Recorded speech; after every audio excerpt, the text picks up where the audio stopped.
Olá pessoal, que alegria enorme estar aqui com vocês. Para falar a verdade, eu me sinto muito honrada em gravar essa e mais 3 videoaulas, porque eu sei que muitos de vocês trabalham, batalham exercendo tantas funções durante a semana e ainda encontram força e ânimo para estudar. Isso é admirável.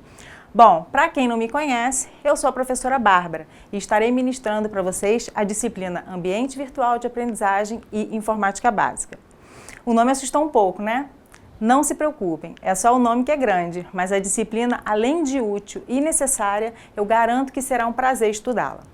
O caderno didático, ou apostila, como quiserem, tem uma linguagem clara, que facilita a compreensão de vocês. Podem ficar tranquilos. E além disso, vocês terão a mim e aos tutores, à distância e presencial, para auxiliá-los naquilo que for necessário. Então vamos começar. Bom, nessa primeira videoaula, nós vamos abordar os conteúdos encontrados nos 3 primeiros capítulos da nossa apostila, ou caderno didático. São eles: Introdução à Informática, Hardware, Software e os Periféricos. Então vamos começar a falar do conteúdo propriamente dito para vocês se situarem melhor, combinado? Eu penso ser interessante e eficaz começar do início. Isso mesmo, começar do início.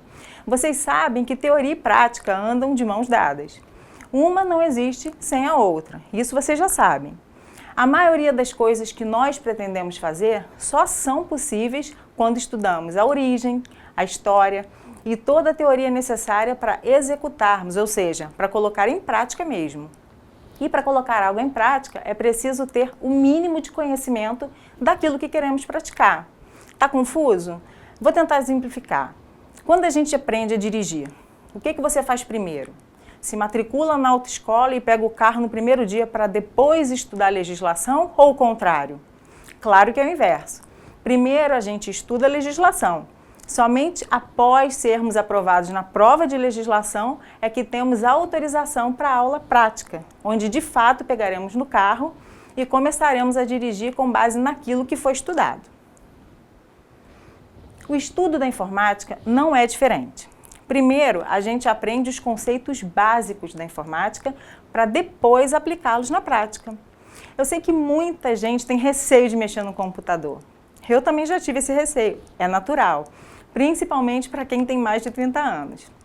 Mas independente da idade, fiquem sabendo que todos podemos aprender. Informática não é difícil, mas em tudo que a gente faz é preciso o quê? Dedicação. É importante que vocês leiam a apostila da disciplina. As 4 videoaulas que vocês vão assistir não serão cópias da apostila. Elas são muito importantes, mas não contemplam todo o conteúdo da apostila. Falaremos sim dos assuntos abordados por ela, mas de outra maneira. A leitura da apostila é de extrema importância para o estudo da nossa disciplina. Os fóruns de discussão, os chats, as avaliações, as atividades práticas, enfim, tudo que vocês vão fazer ao longo do estudo da nossa disciplina serão com base na apostila. Vamos recapitular alguns pontos importantes. Separem tempo para a leitura da apostila. Dediquem tempo. Assistam sim as videoaulas, mas leiam a apostila. Vocês já repararam que eu estou tocando nesse assunto mais de uma vez, né? Mas é para vocês não se esquecerem. A base da nossa disciplina é a apostila. Sem ela, vocês não vão conseguir realizar nenhum tipo de avaliação. Pronto, não toco mais nesse assunto nessa videoaula, combinado? Vocês já observaram que a informática está em tudo que fazemos no dia a dia? Quando a gente vai ao supermercado, quando a gente vai ao banco, no escritório, na escola, nos hospitais e em casa. Não dá mais para viver sem ela. Existe até um novo tipo de analfabetismo, que é o dos analfabetos em computador, os analfabetos digital. Daí a importância de estudarmos informática. Quem não entende de informática acaba sendo excluído da disputa por melhores oportunidades profissionais, por exemplo. Vamos agora falar um pouco sobre a história da informática. Vocês já ouviram falar em processo de contagem baseado na equivalência? Não? Então vamos ver o que é. Há muito tempo atrás, pastores gregos e egípcios, pastores mesmo, que cuidavam de rebanhos, inventaram esse processo de contagem baseado na equivalência. Como é que funcionava esse processo? Cada animal era equivalente a uma pedrinha. Juntas, essas pedrinhas representavam a soma total do rebanho. Se tivesse uma pedrinha a mais, era notada a falta de um animal. Se tivesse 2 pedrinhas a mais, era notada a falta de 2 animais. E assim por diante. Deu para entender? Isso que eu acabei de falar para vocês deu início ao primitivo processamento de dados do homem. Olha que interessante. E aí, ao estudarem a apostila, vocês vão ver que esse sistema evoluiu. Surgiram os símbolos, os sistemas de numeração, surgimento do papel, a criação do ábaco, etc.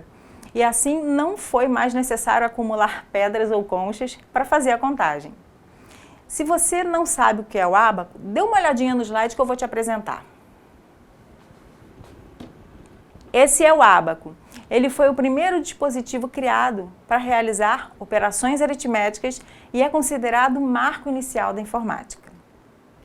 Bom, agora vamos conhecer um pouco sobre a evolução dos computadores. Vamos dividir a história da evolução do computador em 5 gerações. Eu acho que assim vai ficar mais fácil para compreender de fato como o computador evoluiu de tempos em tempos. Os computadores surgiram por volta dos anos 40 do século passado, que é o século 20. E eles eram enormes mesmo. Para vocês terem uma ideia, eles mediam vários metros quadrados. Ficaram curiosos para ver um exemplar? A primeira vez que eu vi, eu fiquei impressionada. Eu vou mostrar para vocês, olhem só. Esse é o ENIAC. Ele media 25 metros por 5,5 metros. O ENIAC faz parte da primeira geração de computadores, entre 1940 e 1950. Esses computadores eram construídos à base de válvulas a vácuo. Que válvulas eram essas? Eram válvulas eletrônicas, do tamanho de lâmpadas elétricas e eram usadas como um dos componentes internos do computador. Esses computadores não eram utilizados por qualquer pessoa. Eles eram de uso específico dos cientistas e militares. Vamos agora falar da segunda geração de computadores, que se deu entre 1951 e 1958. O que será que mudou de uma geração para outra?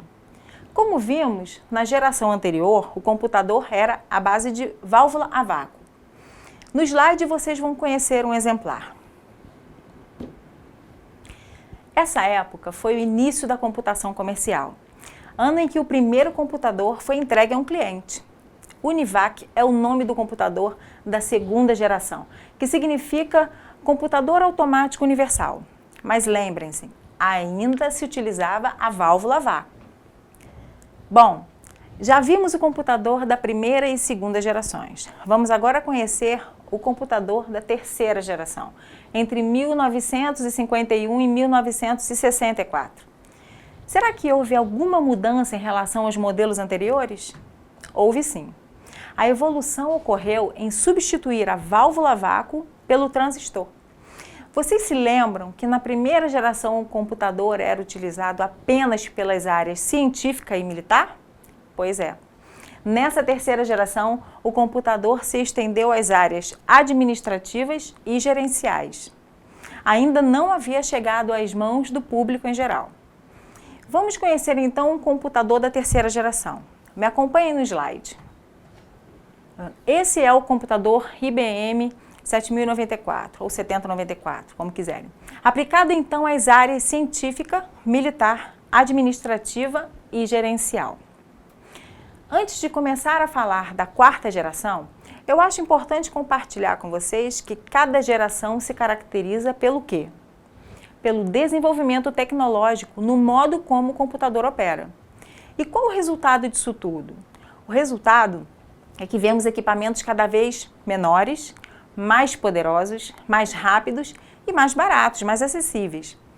Bom, vamos agora falar da quarta geração, que se deu entre 1965 e 1970. Nessa geração, a evolução ocorreu com o uso de um circuito integrado. Isso mesmo. O que vem a ser um circuito integrado? Circuito integrado é um circuito eletrônico completo em um pequeno chip de silício. E qual foi a vantagem dessa evolução? Os chips apresentaram confiabilidade, tamanho reduzido e baixo custo. Vamos olhar no slide o modelo do computador dessa quarta geração. Esse é o computador IBM 360. um dos primeiros computadores a utilizar circuitos integrados. Agora a gente vai falar um pouco sobre que tipo de evolução ocorreu na quinta geração, que se deu a partir de 1971 e que perdura até os dias atuais. Então, só para recapitular, estamos falando da quinta geração, que começou em 1971 e que dura até os dias de hoje. Nós estamos então vivendo a quinta geração de computadores. É nessa geração que aparece o processador. E você sabe o que é um processador? Olhem só no slide. Essa imagem que você vê no slide é do processador, também chamado de CPU, Unidade Central de Processamento. Ele é o responsável por processar dados e transformar em informação. Olha só, vou repetir. Processar dados e transformar em informação. Guarda isso aí que a gente vai falar sobre isso mais tarde. É nessa época também que se começa a utilizar o disquete como unidade de armazenamento. Hoje, nós utilizamos o pendrive. Para você que nunca viu nem ouviu falar no disquete, me acompanhe no slide que eu vou mostrar um para vocês. Isso é um disquete, originalmente chamado de flop disk. Era nele que armazenávamos arquivos como trabalhos feitos no editor de texto Word, por exemplo.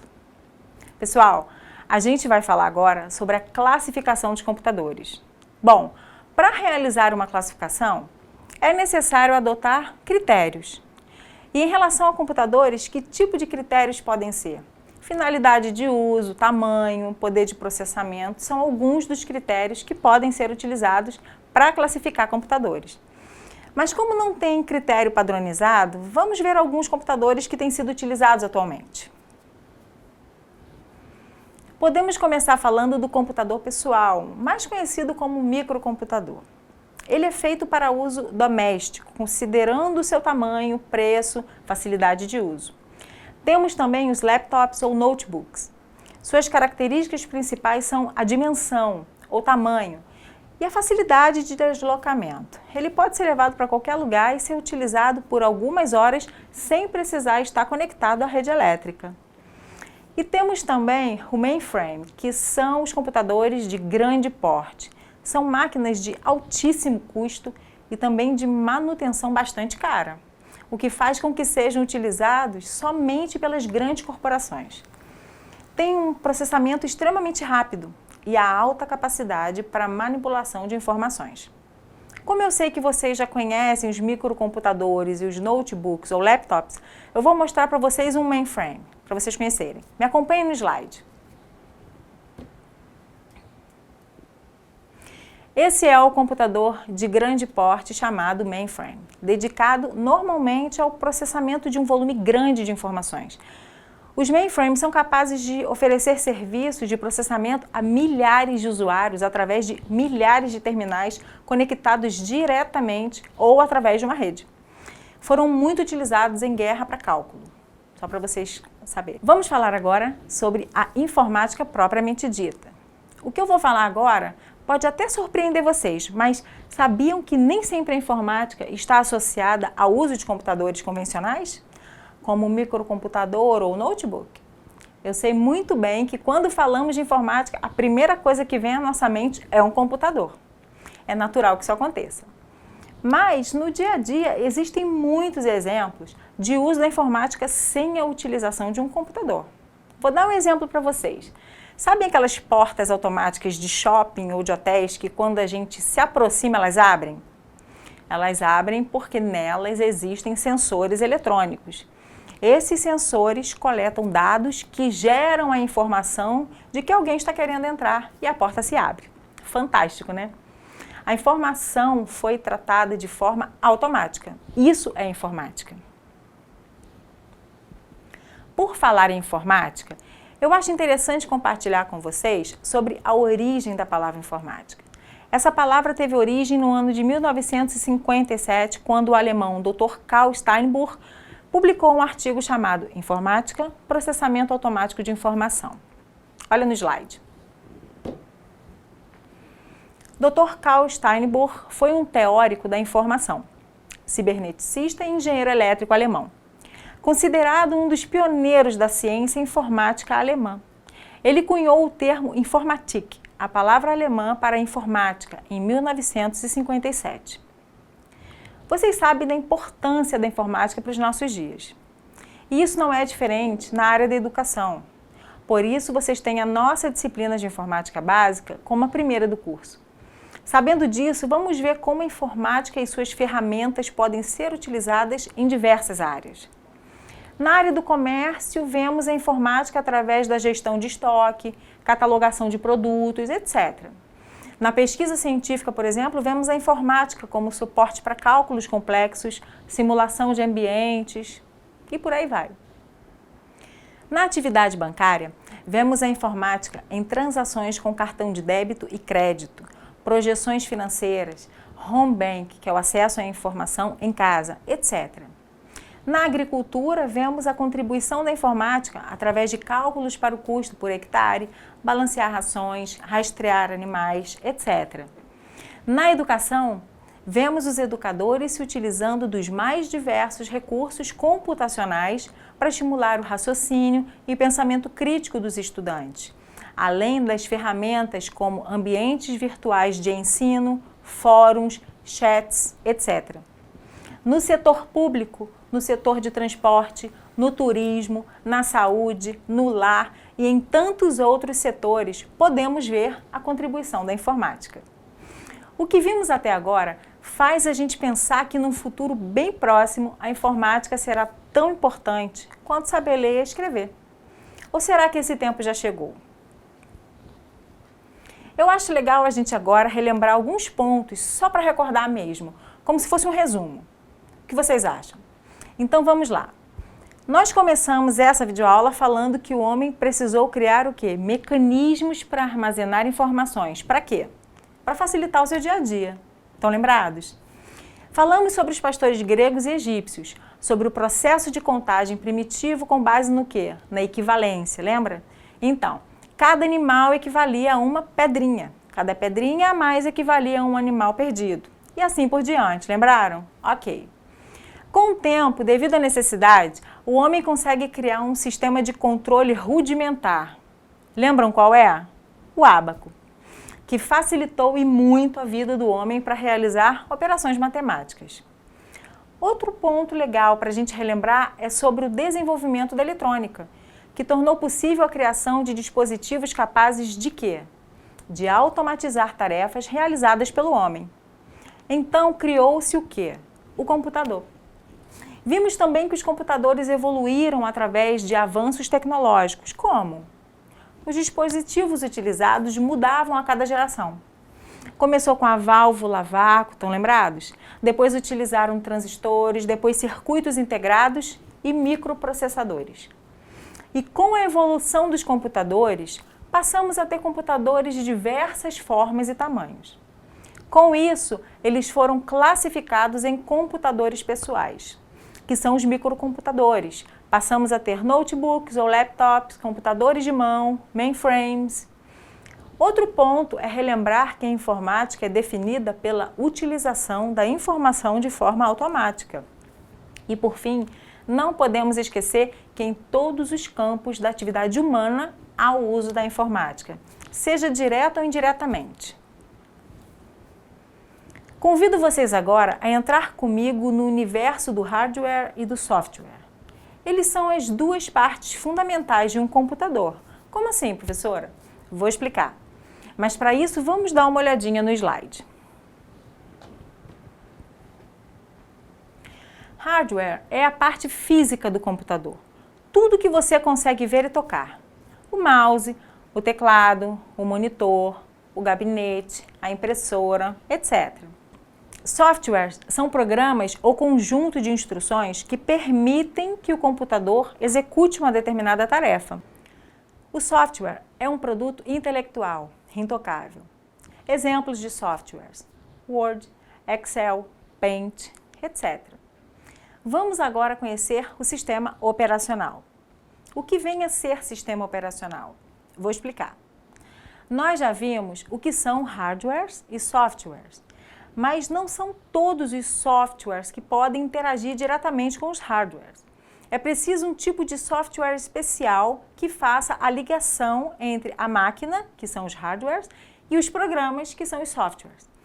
Isso se chama sistema operacional. Eu vou dar um exemplo. Você quer imprimir um arquivo. Os processadores de texto mandam um arquivo para o sistema operacional e esse envia para a impressora. Os conteúdos que vocês estão vendo aqui nessa videoaula estão na apostila. Mas lembrem-se, na apostila, cada tópico apresentado aqui está mais detalhado e apresenta um número maior de informações. A videoaula é feita para apresentar os tópicos mais importantes de forma mais resumida e com uma linguagem mais clara para ajudá-los a compreender melhor o conteúdo. Bom, assim a gente espera que aconteça. Então vamos lá, vamos continuar. Vamos falar de uma maneira simples e clara o que vem a ser um computador. Nós sabemos como é um computador, mas você sabe a definição de um computador? Não? Então de olho no slide, me acompanhem. Um computador é um equipamento eletrônico com a capacidade de receber dados, processar esses dados, armazenar esses dados e devolver esses dados como informação ao usuário. Vocês conseguiram perceber que o computador é responsável por 4 funções básicas: entrada, que é o recebimento de dados, processamento, armazenamento e saída, devolução dos dados processados ao usuário. Na apostila vocês vão poder estudar cada uma dessas funções mais detalhadamente. De olho na apostila, hein, pessoal? Bom, vocês sabem como é um computador. Se colocarem na frente de vocês um rádio e um computador, vocês vão saber dizer qual é o rádio e qual é o computador. Óbvio. Ok. Vocês também já sabem conceituar um computador. Acabamos de ver no slide o que é um computador. Ok também. Vocês saberiam me dizer a diferença entre dado e informação? Não? Então dá uma olhadinha no slide que eu vou mostrar para vocês. Bom, no slide vocês podem ver que dado é algum tipo de material em formato desorganizado que não significa nada isoladamente. Ao lado, vocês podem ver que informação é o resultado da transformação dos dados em algo útil para o usuário. Na parte inferior do slide, vocês podem ver que após a definição de dado tem um exemplo, o número 35. Você consegue entender o sentido desse número? Esse número isolado pode ser muitas coisas. A idade de alguém, a quantidade de lápis dentro de uma caixa, o número de uma residência, enfim, pode ser tantas coisas. Mas você não sabe o que é. É apenas um dado. Agora, dê uma olhadinha no exemplo abaixo da definição de informação. O exemplo diz: esse livro tem 35 páginas. Você consegue entender essa informação? Sim. Essa frase tem significado. O número 35 está dentro de um contexto. Agora faz sentido. O 35 agora passa a ser uma informação. Deu para entender? Acho importante mencionar aqui um conteúdo abordado na apostila. Lembrando que na apostila esse assunto está mais detalhado e é necessário que vocês leiam e estudem para executarem todas as atividades propostas na disciplina, ok? Mas aqui farei menção desse assunto. Vamos lá. Vou apresentar para vocês as unidades de medidas de arquivos. Já ouviram falar nisso? Pois é. No dia a dia, a gente utiliza unidades de medida para peso, para distância, como quilograma ou quilômetro. Da mesma forma, a gente utiliza unidades de medidas para saber o tamanho do arquivo em nosso computador. Por exemplo, se eu quero instalar um programa em meu computador, eu preciso saber se meu computador tem espaço suficiente para armazenar esse programa. Deu para entender? Por isso é importante a gente conhecer as unidades de medidas de arquivos. As unidades de medidas de arquivos são bit, byte, kilobyte, megabyte, gigabyte e terabyte. E tem outros que a gente ainda vai ver. Na página 14 da nossa apostila tem uma tabela apresentando a quantidade de cada uma dessas nomenclaturas que eu mencionei. Para esclarecer um pouco mais, posso começar falando que as unidades de medidas são usadas para medir tamanho ou capacidade de um dispositivo ou periférico. Mais à frente, nós vamos falar sobre o que são os periféricos. Exemplo, essas unidades de medidas são usadas para medir memória, HDs, arquivos, programas, etc.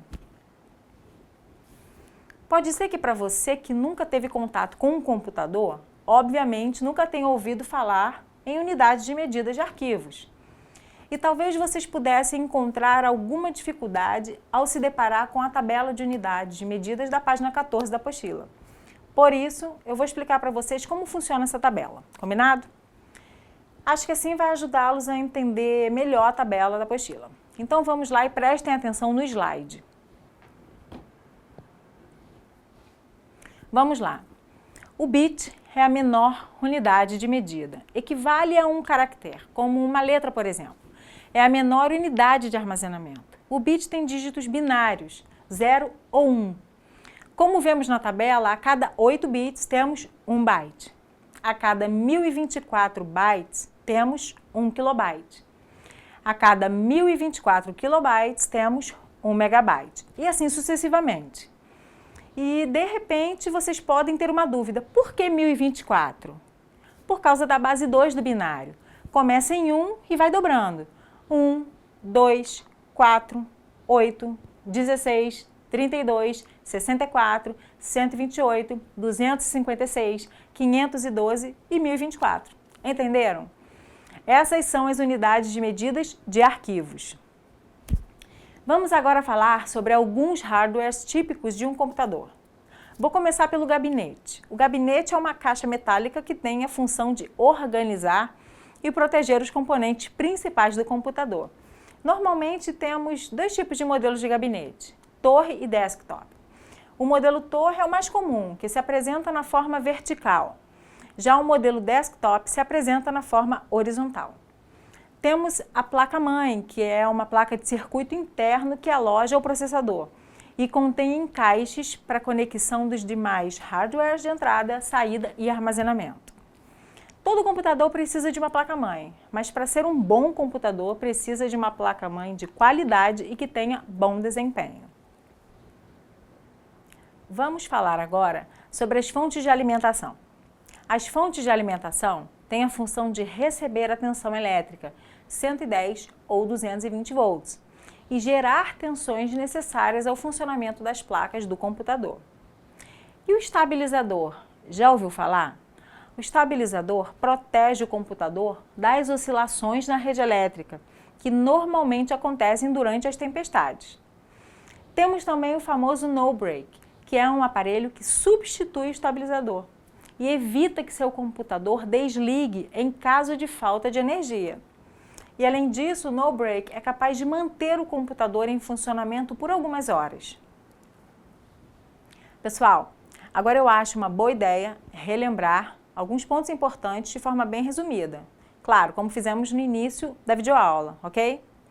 Então, vocês recordam que falamos sobre o uso da informática no nosso dia a dia, que é intenso.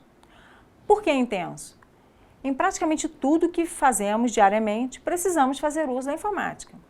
Falamos também sobre duas partes fundamentais do computador, que são os hardwares e os softwares, lembram? Quem tem um pouco de conhecimento de informática, ou até mesmo nenhum conhecimento, quando ouve falar sobre esses dois termos, acaba se assustando. É natural que isso aconteça, até mesmo porque não são palavras comuns em nosso idioma. Ou melhor dizendo, não são palavras originais da língua portuguesa.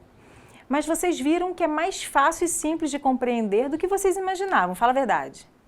Já que vocês acharam esses termos até fáceis demais, me ajudem a relembrar. Hardware e software são o que mesmo? Isso, são as duas partes fundamentais de um computador. Vamos agora separar os dois termos. Vamos falar sobre os hardwares. O que é hardware mesmo? Hardware é a parte mecânica e física da máquina, com seus componentes eletrônicos. É tudo aquilo que você pode tocar. Fácil, né? E software? O que será? Software é um programa ou conjunto de instruções que permite o computador executar uma determinada tarefa. É como se fosse a parte intelectual do computador. Fácil também, né? Vimos também a definição de computador. O que é mesmo um computador? Estão lembrados? Vou refrescar a memória de vocês. Computador é um equipamento eletrônico capaz de fazer 4 coisas. Primeiro, capaz de receber os dados. Segundo, capaz de processar esses dados. Terceiro, capaz de armazenar esses dados. E quarto, capaz de devolver esses dados ao usuário como informação. Fantástico, né? Outro ponto, lembram da diferença entre dado e informação? Se não lembram, vamos relembrar agora. Dado é algum tipo de material em formato desorganizado que não significa nada isoladamente. E informação? Informação é o resultado da transformação dos dados em algo útil para o usuário. Outro ponto bastante interessante é aquele que trata das unidades de medidas de arquivos. Lembram do bit? Byte? Pois é, bit é a menor unidade de informação que um computador pode armazenar. Um conjunto de 8 bits reunidos com uma única identidade forma um byte. Falando novamente sobre os hardwares, alguns deles importantes do computador são placa-mãe, CPU, gabinete, fonte de alimentação, no-break, estabilizador e placas de expansão. A placa-mãe é responsável por interconectar todos os dispositivos do computador. Não é à toa que é chamada de mãe. E a CPU é responsável por executar todas as instruções do computador. Muita coisa para lembrar, né? Não é não. Essa é a nossa primeira videoaula. Tem muita coisa pela frente ainda. Não se preocupe. É necessário que vocês estudem e não se esqueçam de algo fundamental para o estudo dessa disciplina. O que é mesmo? Vocês se lembram que no início eu toquei nesse assunto várias vezes? Então, não se esqueçam de ler a apostila. Leiam a apostila. Ela não é cansativa, pelo contrário, gente. A apostila foi elaborada numa linguagem clara de fácil compreensão. Aproveitem. Bom, continuando nossa videoaula, agora com base na unidade 3 do caderno didático, ou apostila, como quiserem, você já ouviu falar em periféricos? Vamos então tentar recapitular alguns pontos tratados até aqui, para então começar a falar dos periféricos, combinado? No capítulo 2, a gente viu que o computador desempenha 4 funções básicas: entrada, armazenamento, processamento e saída. Lembram que são hardwares? São as partes mecânica e física da máquina. Logo, existem alguns hardwares que possibilitam ao computador fazer o quê? Atender a cada uma dessas funções. Veremos agora os periféricos e os hardwares de armazenamento. Os principais periféricos de entrada são usados para quê? Para que os usuários possam enviar dados ao computador. É a forma de comunicação entre o ser humano e o computador. Por exemplo, nos Estados Unidos, muitas casas têm um detector de fumaça para prevenir incêndio. Os carros têm um dispositivo que detecta a distância entre o para-choque e a parede, ou o para-choque e o carro mais próximo, o que ajuda na hora de estacionar. Fácil dirigir assim, né? Outro exemplo que já foi citado nessa videoaula são aquelas portas que abrem quando detectam que alguém está se aproximando. Todos esses dispositivos estão ligados a um computador. Vamos falar agora sobre o teclado, keyboard. O teclado é o principal dispositivo para a entrada de dados em um microcomputador. Sua função básica é permitir a digitação de letras, números e símbolos. A quantidade de teclas de um computador pode variar de 80 a 120. Temos também o mouse. Com ele, a gente se movimenta muito mais rapidamente pelos programas e janelas. Existem 3 tipos de mouse. Vamos ver quais são eles. No slide. Temos o mouse mecânico, que possui uma esfera na sua parte inferior. Quando esse tipo de mouse é movimentado sobre uma superfície lisa, essa esfera aciona sensores mecânicos que enviam um impulso elétrico para a CPU, que através de um sistema operacional movimenta o ponteiro do mouse na tela. Temos outro tipo de mouse, que é o optomecânico. Ele é similar ao mecânico, mas usa sensores ópticos para detectar o movimento. E por último, temos o mouse óptico, que utiliza um laser para detectar o seu movimento. Vemos também no slide alguns dispositivos semelhantes ao mouse. O primeiro deles é o trackball. O trackball funciona como um mouse invertido, já que a esfera fica na parte superior. Você não precisa movimentar trackball, basta apoiar a mão ou os dedos sobre a esfera e movimentá-la. Esse tipo de mouse é preferido por ser mais ergonômico, pois não força a musculatura do braço, evitando o quê? Lesões. Temos o touchpad, muito popular em notebooks. Para movimentar o cursor, o usuário desliza o dedo sobre a superfície do dispositivo. O cursor acompanha o movimento e pode até clicar na própria superfície como se ela fosse o botão do mouse convencional. Por último, temos o gamepad, que envia dados de posicionamento para o computador. É muito similar aos joysticks, controladores de jogos. Apesar de ser muito utilizado em jogos, pode substituir o mouse. Outro periférico é o scanner, que é um tipo de dispositivo que converte imagens em arquivos digitais. Como funciona?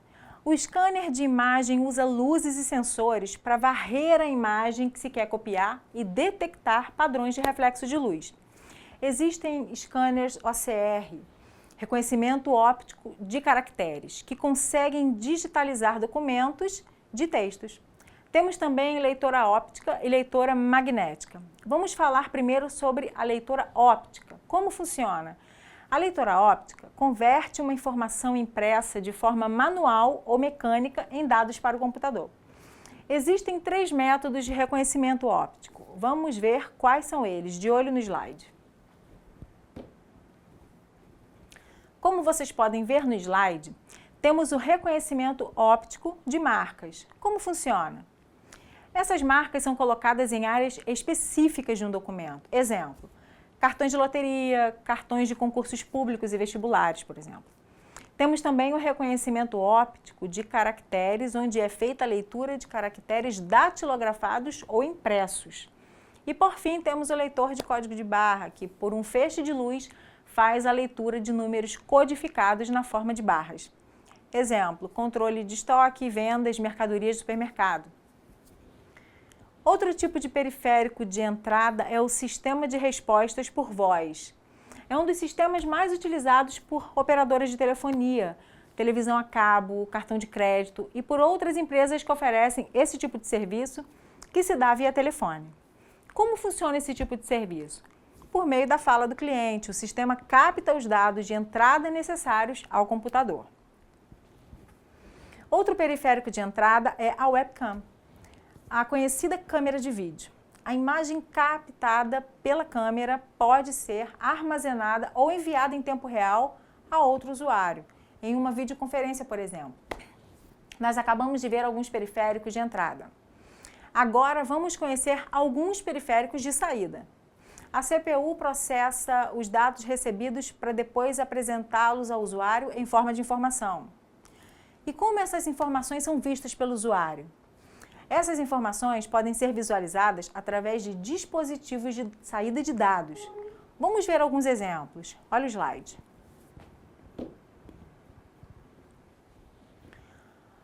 Monitor CRT, tubo de raios catódicos. É o dispositivo de saída do computador que serve de interface visual para o usuário. São classificados de acordo com a tecnologia de amostragem de vídeo utilizada na formação da imagem. Há 2 tecnologias, CTR é o monitor convencional. E como ele funciona? Funciona através de repetidos disparos de elétrons feitos por um canhão, que fica localizado no tubo de raios catódicos. Os elétrons disparados atingem a superfície da tela entrando em contato com um material denominado fósforo. Com esse contato, uma luz é gerada nesse ponto. Com isso, as imagens são geradas na tela. Outro tipo, LCD. É um tipo mais moderno de tecnologia para a construção de monitor. Esse tipo de monitor é encontrado em notebooks, celulares, câmeras digitais, etc. Outro periférico de saída é a impressora, isso mesmo. Hoje nós temos 3 tipos de impressoras no mercado. A impressora matricial, a impressora a jato de tinta e a impressora laser. Outro periférico de saída é o Data Show, você já ouviu falar, que nada mais é do que um projetor de imagens. Esse dispositivo permite a projeção de slides e vídeos. Temos também o modem, que é utilizado para que o computador possa se conectar à internet. Agora vamos falar um pouco sobre os principais hardwares de armazenamento. Isso mesmo. Como o nome já diz, eles são utilizados para que o computador possa guardar os dados enviados pelo usuário e processados pela CPU. O armazenamento pode ser temporário ou permanente. Vai depender do dispositivo usado. Outro hardware de armazenamento é o disco rígido ou HD, hard disk, que tem basicamente a função de guardar as informações em forma de arquivo. A operação de inserir um arquivo no HD chama-se gravar, e a operação de retirar um arquivo chama-se excluir ou deletar. Outro hardware de armazenamento é a memória RAM. A palavra RAM significa memória de acesso aleatório. O termo mostra que essa memória pode ser acessada em qualquer ordem. A memória RAM é como se fosse a área de trabalho do processador. Temos também a memória flash, que é um chip regravável que preserva o conteúdo sem a necessidade de fonte de alimentação. Um exemplo de memória flash é o pendrive. Outro hardware de armazenamento, que é o tão conhecido CD. Os mais comuns são o CD-ROM, que é um CD que o usuário apenas executa, somente faz a leitura do conteúdo. Temos o CDR, que é um tipo de CD onde o usuário pode gravar dados, mas, uma vez gravados, esses dados não podem mais ser removidos, apagados. E temos o CD-RW, que é o CD regravável. Nele você pode gravar, apagar o que está gravado e regravar. O DVD é outro tipo de hardware de armazenamento. Ele tem o mesmo formato de um CD, mas trata-se de uma mídia com capacidades muito maior que o CD. O DVD é a mídia ideal para vídeos e recursos multimídia. E o Blu-ray, você já ouviu falar? É também conhecido como BD de Blu-ray Disc.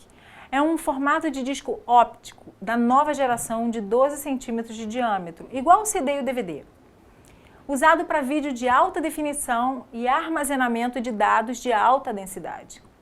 Os discos Blu-ray também vêm em diferentes formatos, como o CD, BD-ROM para leitura, o BDR gravável e o BDRE regravável. Por fim, temos o disquete, que é um disco magnético removível, mas como vocês sabem, o disquete está em desuso devido à baixa capacidade de armazenamento de dados e também a facilidade de danificar ou perder esses dados. O que vocês acham da gente fazer um bate-bola? Como assim, professora? Vamos relembrar alguns pontos de forma bem resumida, só para a gente lembrar mesmo. Então, acompanhem meu raciocínio. A gente falou sobre os periféricos. E o que são os periféricos? Os periféricos são hardwares que propiciam a interação do usuário com o computador. Outro ponto. Qual é o principal objetivo de um periférico? O principal objetivo de um periférico é aumentar as capacidades de interação do computador com o usuário. Temos os periféricos de entrada. Eles servem para quê mesmo? Os periféricos de entrada são utilizados pelos usuários para que eles possam enviar dados ao computador. E o teclado? É importante? Com certeza. O teclado é o principal dispositivo para a entrada de dados em um computador. E como a gente visualiza todas essas informações? A visualização das informações é feita através dos periféricos de saída de dados. O dispositivo de armazenamento são utilizados para que o computador possa guardar os dados enviados pelo usuário e processados pela CPU. Bom, meus queridos, eu espero de coração que o conteúdo visto até aqui tenha sido apresentado de forma bem clara para vocês.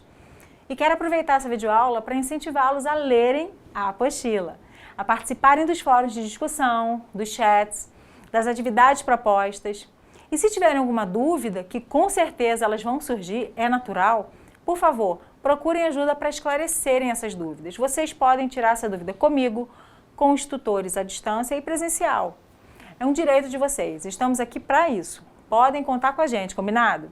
Quero ver a participação de vocês. Vocês serão os maiores beneficiados. Para isso, acessem a sala virtual diariamente. Participem dos fóruns de discussão. Não apenas participem da questão proposta, mas interajam. Comentem a participação dos colegas, concordem ou discordem. Os fóruns são justamente para discutir ou debater sobre determinado assunto. E quando todos participam e interagem, o aprendizado acontece de forma mais natural e dinâmica. Eu quero ver a participação de vocês.